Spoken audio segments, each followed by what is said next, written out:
At first, it looked like a 91-year-old grandmother had somehow fallen in her home and died. But tonight, Pasco detectives tell us Carolyn Martin's death is no accident.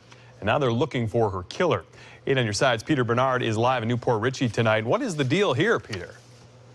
Good evening, Josh. Unable to leave her home, neighbors, family, and friends came here to visit Carolyn Martin. But somebody who walked through that door had something else in mind.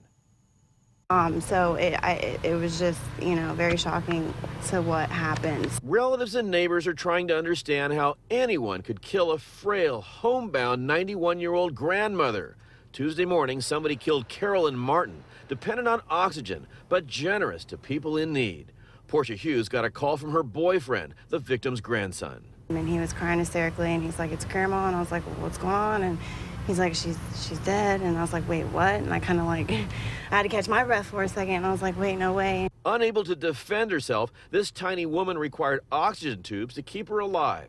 A sign in the front window warns, "No smoking, oxygen in use." She's a real nice, sweet Christian lady. She basically had Bible studies at her house, and just real sweet, giving person. An initial finding was Carolyn died in a fall, but the medical examiner ruled somebody got into her house and decided she wouldn't die of old age. She was murdered. And she was just a darling, a very, very darling lady, and I loved her to death. Welcoming to friends and neighbors, Pasco detectives are trying to find the person who could commit such a violent act against such a kind, elderly woman.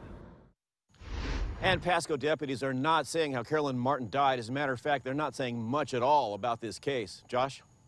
So, Peter, what about the neighbors? Should they be worried at this point? That's one thing they are putting out. They're saying this was not a random act, so neighbors do not need to fear that there's some crazed killer out there. I think they have someone in mind. Okay. Peter Bernard live in Newport Richey for us tonight. Peter, thanks.